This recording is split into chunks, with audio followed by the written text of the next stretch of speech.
Maloi lau mali ho e ki merere Tonga ko toa pe whiawhia ke tanitani re ki mo tono ki mo unia ngongo me le reo Tonga ulua ki me waka mafoki Televisone Tonga ki he hoani. Makai gui ki ngahi ulu i ngongo. Whahalaki e he e ki pale mia leo leo he tua ki o tu whaki holo i mi tea whasosia le tangata i whono Amerika mohono hoa o ki kai mo oni e pehe ku puke whapopula i ki naua me matapu le tahi wawa o i kai ki whaata ke na whoki ki Amerika. Whaatau wholofola ki ene a whioking tu powona komisiona polisi whaua Tonga e ni ngahi tohi whamoni ngāwe. Pea whamahino e he e ki pale mia leo leo. O ki kai ke mooni e ngai whamatala ku whiawea ki holo i mitea whasosiale o pehe ku holoki e he pure anga e wahe ko ia ai kau vai vai. O ku tepe me ngahi o ke he ana iange pehe whoki ta wakai ki he whamumita koe me he mala e sipoti pehe whoki ki he tuunga o ia. Koe wakai lewa eni ki he whakai ki.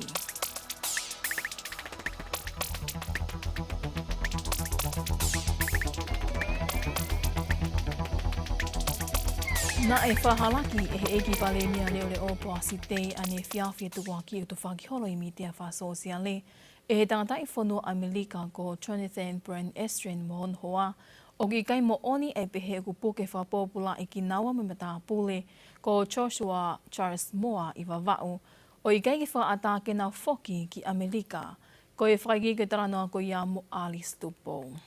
Ko e ongo mātua Amerika koe nina e tālupea ina nofo i wawau i he tāua noa tahawa o a mai ki he tauni a iak Moimoi ko e tāwene hongo fulu ina nofo ko ia i wawau. Ko e tukaki koe nina e tālupe a hono tufaki holo i mitea whasosiale i me no tonga ia e kei loka whawhanua koe a tonga ni koe uhi koe ka mata koe mawhola ko viti tā hiwai e whanua o a mai eni ke lo tongani o kei whea ki holope a ngai whamatala loi mo ta e mooni koe ni ihe interneti. Koe tokanga koe e ki pale mea leo leo koe uhi o kuhoko i ngahi tukua ki loi koe ni ke ne ngari wale i ai mo atakovi ki tople anga ai pureanga tonga pea kia e tokanga makehe ki he kawe ngani. Koe whamala ala eni ai pale mea leo leo whikau aki mo e mooni i mea koe o i tukua ki i koe ni i ono whai ki eke makehe atu e he pule lahi koe komisoni whamawhola lea tonga via o laula kai. Ko mahino pia me he whakamatala koe te me whatatolo na whakahoko koe he ofisi o e atensioni ale. Na i kai ke nau fōu i he whonga ta totonu. Aia koe whonga po koe o se hau ka chata ko whe whakamahino pia kia he ni nga tau tari pe tau ria ai hau ai uwakapuna. Aina kei se tuku mai peho tau kakai o tau me muri. Pea koe mo uwakapuna na nau o mai o ave kau whakawhare mahaki ai kau pugelahi le tongani. And even ai ngahi wakapuna ni na o mai ki Cook Island. Kana e hako pe tau tolu koe te taulawa peo tari ko pate na wafe mai o utu. Te kone o mai ki Hamoa. Na whoki Nusila na wafe mai utu. Pena tau tari pe tau tolu ia. E uhinga pehega ko mea pe na e whamahino koe ka nau tolu koe port of entry. Koe taulanga malai wakapuna koe ke naue aki ka tau pia mo taulanga waka koe ke hau pia ngahi waka. Ko Nuku'alofa ni pe. Wata no hinga viola ko inga kakato ni ai pia tokolahi pia mau pia mo mea ngau a health. Pia uheni e tolahi tahe kau tok tāmo e kau nesi. Pia tau pia mo ngau e koe customs. Pia ku kakato ni mo e tau umisin ko hulu ake u ta. E unai whai te whoke toka make he tain koe ni. Koe uhi koe malawa ke ave holo ai ngahi tau tau po kai whalao. Kana uhinga peho no ai tu oni koe ko miti ki he ngahi mea koa pokwha. Whakataha pēr mo i potu ngai mo i, nei lele whakataha pēr whoki o mo emergency se ua koe. A emergency ki he mo i lele, te mo emergency whakaluku fua koe e whanua. Nane toi mea na e o si whai pia whetutaki ki he kautaha wakapuna pe ke waa sivire. Ke potu ngawe koe ki he ngahi ngawe lalahi o mahino me iai o kui kai ke mo oni e tukua ki o pehe te nao puke ai wakapuna whulau makehe e whulau hanga tonu atu ki wawau. Pea puke mai kau pasese o tau hipiri sone. E pehe me he waa sivire o kia ngahi mea whateknikale ia pau ke oangi ki anau tolu. Ke nau wakai ke whotunga koe e wakapuna e whulau mai. Mo ngahi mea whateknikale pehe anau tolu me kau pailate. I ngahi wakapuna pea me iai lewa ki e potungai mo ui. Nei e tokanga makehe e me he potungai mo ui ke uhi koe kai koe ke toko lahi wheunga Ai nau kaunga hawe koe i vai whanua wawau, ke nau whahoko whatongia i taimi koe e hoko whatu tā maki e wholau whahanga tonu koe ia nā nau whia mau. Koe ngahi waka lolo kotoa pē me ngahi waka puna ko pau pē ke whahoko e CV, mo ai e mea kotoa i heni, pēa toki tari rewa ke wholau atu ki wawau. Oko, se whakahoko pēo ke ilo e he kakai whanua. Koe te tangata e koe ni, o Jonathan Esrin. Oku no lotonga na fole lei te wawa. Taua tahina koe ke puke e kau polisi. He's not being arrested. Koe ke whakapopula i e hata. Ko tau matala ko oku ne whai, ukange koe oku tau whakapopula i. Ka ke whakamahino pe ia ki e kakai e whanua. O taua tahina pe tangata e koe ni ke au hataini pe. Tau whakambe tatol ke lava e nau wholau ki Amerika. Ko tau matala koe na e o mai na nau behe o fulahe nau tami wawa. Kaki au ngai ke nau ke tukutuku mai ki heno alu me heni ki Amerika pe nai kake nau tako uhi ngai nai kake nau tale ka nau whainga mai ke nau to ane o atene health e nau emergency condition koe ke o mai o port of entry ke ni e lava pe lulutai o ke tukutuku mai na toki heni ka tau puna mai waka ki heni ka ku ika rika kau ko ku ki whatuk fifili au ki to hai uhi ngai nau wilitaki ke whai e nau chada me wawa. Ai ko uhinga toto no uhinga mo ni ko e me da go fe lave ki ai ane te heo ku totongi ai hu vaccination shots i Tongan ai hu hen panga ta mano ta. Pa go free ai o tai totong ai hu i Tongan. Ta hu o ku tai totong pe ai hu ko ke an tau tole ka Tonga. Ta mo hamuri pe ai ni fe mau ke hu o tai totong pe mo ia. Tau mau tai totong Tau tahu tai totong pe tato e kakai. Tau tai mo ne au kita whamatar. Keke he oku mahino pe whoki koe ngahi tuka ki iloi mo tai mo oni ko ni, e whai e ngā ue whalau ki ai ofisi o e ateni seniale, ka wia ku hoko e ni mau i e ngahi ngā wele rei kau whahoko e pule anga, pe ke wāko ia atongani, mo e ngahi pule anga muli. Ma ai ngonga le te o mo e Televisone Tonga, ko wali stupo. Na e whakatau whalafola kene a whio ki tupo wono e he komisiona polisi fo o Tonga Shane McLennan e ne ngahi tohi whamo o ni ngā ue ki nola kanga koe komisiona polisi a i Tongani. Na e whahoko atu eni i he apure lulu wike ko si i he palasi whatui. I a ngongo tuku mai nei whahai e McLennan e ne o ngoi whato ki lala mo oni i he taimi whainga mali ko eni na ne whakatau whalafola tuai ki ene a whio. Nā ne behewa whainga māli e eni ki ne whātau whurafura tuai ki ne a whioking tupo wono whilawe i me ngahi kawinga maho inga ai potunga e polisa Tonga pehe ke malu mo i hao e kakai e whunua. Ko osi whataha pe whoki mo minista polisi ka koe e ki pale mia hoa kama miliku i ene tu utamai ki Tongani e mahina ko me pehe ke ka mama whai ai pure anga i kai ngatai i wā i taimi koe ni kone i heni ai. Ko ne osi malawa ke a ahi antu ki ngahi aptanga polisi ko tapi Tongatapu ni hapai wawao e wa mo ngoni wa. Ko e taha whoki whatongi a whakatake o whamamawha e komisiona polisi Shane McLennan, ko e timi e taha, ko e timi ta tau pe ia. O whamamawha i whoki mo e whiema o ke whenga e ake ngahi timi pe ngahi wa angau e koe polisi Tonga, ke tauhi mo malu i e malu whalu fua mo e hao koe kakai i ngahi tūku i kolo. Kei kehe ko Shane McLennan koe fōwha komisiona polisi a Tongani me Australia, ai o kuanga maheni whoki, ko e kau komisiona polisi koe a Tongani koe ni ihia me no sila. Na e whamahino e he eiki pale mea leo leo po si te o ki kaike mo oni ai ngahi whamatala o ke whea kiolo o pehe o kuholoki ai wahe e kau tōrika alistu po mo e whaiki iki. I e mea koe pale mea leo leo na ne whamala ala i o pehe. Na te whotu tūwho o e to unga koe na ia e wahe kau tōrika i Siulai e ta wanoa ai ana i he whahinga nima pa te whalere i lewa me iai o whahinga pe e ua o lele mai ke lo Tongani ke uhipe ke whawhaingo fuai e nā wahe. Ko tau fitu noa, mati ko kau tōre ke leka ko te au tau fitu ngoful o tau fitu noa, ko te kau kita he wahe ko e kau tōre ke leka. Ai ko fitu noa ke fitu whana, fitu noa, fitu nima ke fitu hiwa, fitu nima, walu noa ke walu wha, walu noa, walu nima ke walu hiwa noa, tako te owa koe tau hiwa ngofulu pa te paanga lewa e te au. Ai ko tū nia koe ki he wahe e kau tōre ke leka. Nei te keke holoki ai wahe e kau tōre ke leka, te me he wanoa o mai ki he wanoa wataha. I he wanoa wataha lewa na e hiki, na e toiki whakawhaingo fuai o hiki hake, ai wahe koe kau tōre ke leka o whaahinga pia e ua. Ai ko fitu noa ke fitu hiva na e walu noa ia. Ngai tau mai soko na fitu noa mo fitu nima. Hiki lewa ia walu noa. Pea holo lewa tau ko o kaanga te au o kamata me walu noa. Ai ko te walu ngofulu te o vai o te pangita te au whainga pe eua. Ai ko i wahe walu noa pea mo paanga te au. Kamata mai i Siulai i wafe wataha. O te ki ai ke holoki ai wahe ko ia o au ki he taimini. I he wafe wanoa rewa. Na ia i te moe wahe koko pe mandiko o kuia moe wahe kau whaingata. Ia ka na whakakurupu e tolu. Ai ka kurupu laki u te whaingata ia peta. Ka kurupu au te whaingata ia e ua. Ka kurupu tolu te whaingata ia e tolu. Ke lahi hake he tolu. O panga tolu noa kurupu laki. Panga noa kurupu au. Panga hiwa noa ai kurupu tolu. Ai ka hono siviko whakakurupu ke he niu whai e potu ngai mo ui. Ka toko mai rewa e potu ngai mo ui e naurisi. Whapapau i mai ki he mia, pe koe potu ngai ngai whalot whanua.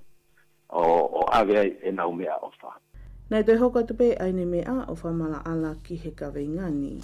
Siulai wa se wataha. Kei whahinga pe tolu kai hiki lewa whahinga ai kurupu lagi me tau noa ni manoa. Hiki lewa kurupu a me he ono noa o waru noa. Hiki lewa kurupu tolu me hiwa noa o paanga e te au. Ai koe wahe a koe ai kau whaingata ia pe me Siulai wa se wataha. Tau mai ke taimini te ke holo. Ai pe ke holo wahe a kau vai. Elderly, ai kau tole ke reka. Tau te ke holo mai wahe ai kau whaingata ia. Koe te he kou holo halai. Na tau wau mai lewa ke klup hono tolu.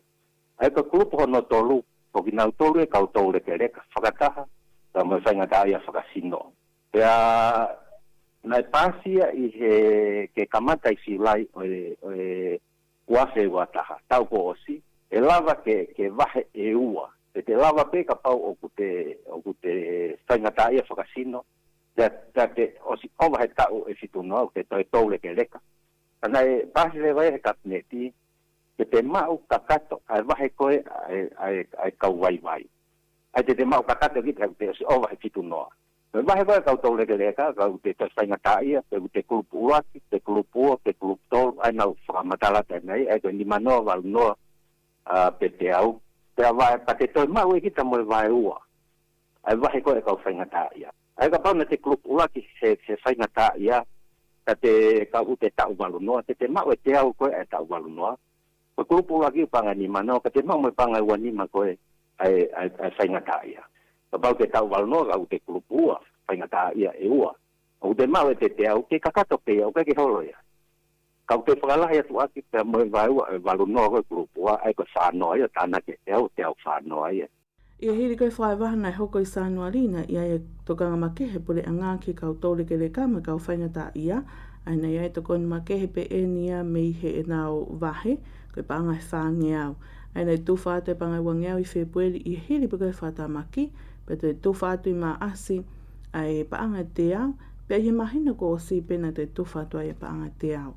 Koe tau mu ape, hono whahoko koe pole anga e tokoni koe ni, koe hiku nā wakai ka pau koe sia pe ni ihi koe kuma uirerei, i hiri koe fuuloa na hoko i sānua ri, pe whewhea ia, a ki nau tolu ko ia, e kau whaingata ia, mai kau tolu ke reka. Mai ngonga le teo mai Televisone Tonga, ko a Listupo. O ku kei lahi beha no fie ma o mai minu usila ke whawhulawangi ho tau kakai tonga ke nau ngawe i ngahi whama. Pehe ki ngahi kau tahala lahi ku na whakatau atu ai ngahi whai a kau. Koe ola eni e ahia ku kei whakahokoholo e ki minister e potu ngawe ki ngahi ngawe whalato whanua, Sing Star Saulala. Pehe ki ki minister e potu ngawe ki whet whakatau a ki moe langa whakalaka whainomi ka tukita piami waske Latu. I he wikeni pena e lawa atu e na whalau mai aukalani no sera ki tauranga o whahoko whataha mai kautaki koe e ongo kautahala lahi ai o na whatawa te whai a kautu whanua e whanua koe Kiwis pehe ki e ngahi whai a kau ke he pē. Ko e whataha koe ni mo e kautaha koe Sika i te puke, pehe ki e kautaha koe Hymns i kati ai au ku ngawe ho tau kai tonga i ngai polokalama ngawe whawhai tau pe koe RSE. Nei whawhiwhia malawa ke whemata ki whiwhia ai ongo eiki minister mo ni ihi koia e kau ngawe tonga i he ongo kautahani me nau whahai nau whemari e pe i ngawe pe ke no whaanga koe nau no whai. Ne mahino I whataha koe me onga kautaha koe ni ai na loto ke na whingawe aki wā ofi me pleanga tonga ke whalele I e whanga ki palpalema iki pe na I hoko I he kuohiri. I hiri koe whataha me kautaha si ka pehe ki Humes na nau lava lewa ki whakatu ne pia o hoko atoa e whataha me pleanga awe koe kautaha Mr. Apple ko Alistair Jamison pehe ki plenahi koe kautaha a pele mo pea ko Terry Mako Pea pehe whoki ki he kaupule ko ia o I kautaha ngawelanga ko I Fawn Hills I Hastings. Ne whawhewhia malawa ke whelok whewhia ai ongo eiki minista me ka o ngāwe ai me Tongani. Pea nanau wha ua toa e pōpua ki ofa me he eiki pale mea Tonga hoa kawa me riku mo e pule a ngā. Ne wha mawhana e tala roto koe ka o ngāwe Tonga pea mahino. Oku I kai koe nā wholawa tupeki no sila koe tau mua ke kumiha fo I mama e whamiri. Ka kukau ki hin mo nā whawhawhonga I lelei koe a tonga I ngai ngāwe koe nā whahoko. O mahino ai lelei koe ngāwe koe nā whahoko e whanau tonga I he ngahe kautaha koe ni. I he loto koe ngai kautaha ke toi whatolahi atu ai kau ngāwe me I tonga ni. Nei ai kole heni ai ongo eiki minista ki kai ngā tonga koe nā nofo I no sila. Ka iai hantaha I he kau ngāwe tonga e mawahe atu me he ngāwe. Pea ka ataki mo whafoki mai ki ngahe ngāwe a ngā. Ke ua e we siai e porokarama ngāwe ko ni. Ko hiu tokoni e ni ki ngahi whamiri e la wafe. Pea pehe foki ki hono langaha ke tunga whaekonomika o I whanua. No tonga ni na toi lava foki mo I whataha I weringa toni mo I tokoni minista ko ia ki mori mo I ngahi ngāwe ko e Pasifiki ko au Pito William Seo. Pehe ki he tokoni minista ko I langa whalakalaka whaekonomika. Ano sila pehe ki Pesa Plus ko Phil Tyford. Nana utali lele ai ngahi whatangi ko ia ana e whahukot me pleanga tonga ki o tau kāinga I no sila. Kia ngahi whainga mari ngāwe I no sila o whatatau peki ngai whotutu ngāwe e ki pare mea tonga hua kawa me riku. Nei toi lawa lelei foki o mea toi ongo eiki minista ki Blenheim o whahoko ai whataha mo I kautaha Horters ai ap nā whanga wei ai ho tau kakai. Pena I whawhiwhia au pito ai nā mea atu ki he ngahi na whoanga I ai mo I tuunga wāhenga. Pehe whoki ki he kautaha koe a whiwhine tonga ko selu. Ai e nani tala roto mā whanai me kau ngāwe me tonga ni. Ki ngahi a usia koe menelei e nau I he wheitu u. Ma ai ngonga le teo me televisone tonga kua walistu.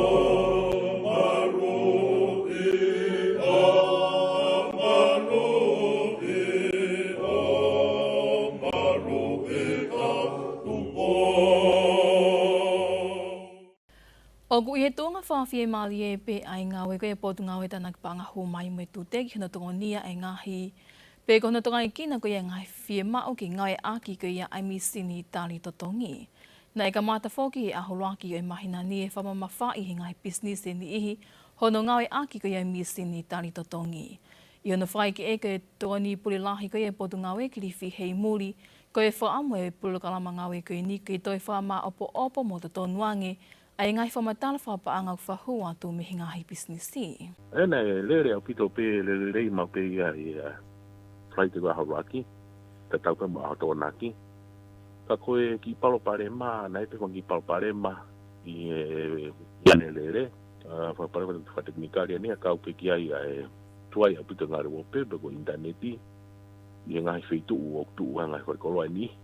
E a kau pe ke mo I palo pare ma pe paka teknikare pe ye misini o ware pe ku mate ia pe ko haki polo me ko polo kalama ko kia ni na ne pe ko si ai pe nga hilaunga ko wa wangi ki potu ngawe ka ko ilahi taha ia ko launga ngi pe me hinga hi fale koloa pe businessi o ku te eke ke ia I hanga hi misini tali totongi ai le nga mai ngai fale koloa o te ke kamata ke polo kalama ai ku o te ke ana misini da totong ba o te sia ka kai o fra ke ke o mai ana o tatongi pake ke o ange he wharekoloa pēni. Ko e wakai hake ia bisinesi ia o koe ke kauna tore he polo kalama. Ko utu I pe mahaktu ke ka hau e akuat pe e polo kalama ke atik nau tolu. Ai ko neanga e tu koe ke he taimini. Mahalo pe o ku whanau mai e kakai tutang tuha whanua. O ku wai e whamalo lahi e whango e pure lahi pa mapon ngawe. Ko ui ko whengawe aki ko whahoko. O ku lahi au pito au pea ki a telefoni e au peke ni manoa e aho. Ko e tā mai pia kakai mo na tokoni mai kataki mo wakai mai mua a wata ata pen. ke mo le me mo ke frekoloa ko ni fe tu pa mo me ku mo e ke mate risiti pe ko ta totongi ku tala mai ai ku anga winga ke o awa pe mo tohi ki piki lai pe pa o anga ai ko ngai pa pare mai ni ku sila ngai ma ka kai ba ku ma o si nga o ki ai o ge e whaamu ai potu ngawe ke ola lile ai pe anu ngai aki kai mi sini tali totongi kai malama ke toko ni ki he nau ngahi ngawe ki no tāna ki koe ngai whamatala paanga me ngai business i koe hi kai malama ke tonu mo maapo opo e ngai tuku hawa ku tāna ki e he potu ngawe mo e pule anga. Koe ngai whale koloa e whitunga furu topu i Tongatapu ne o whamamawha i hono ngai aki koe ia o mi sini tali totongi. I mua pe tau mawai te toi wakaingi pehen ki ngahi ulu i Ongoongo. Whahalaki e he eki pale mea leo le o ai tuku aki i utu whakihola i mi te a whasosia le he tangata i whanua Amerika mo hoa. O ki kai mo oni e pehe kupu ke whapopula i ki nawa mo Tongatapu e tahi wawau o i kai ke whaata ke na whoki ki Amerika. Whaatau wholofola ki hene a whio ki tupo wono i komisiona polis whaogoia a Tonga e ni ngai tohi wha mo oni ngā we. Pea whamahino e he eki pale mea leo le o.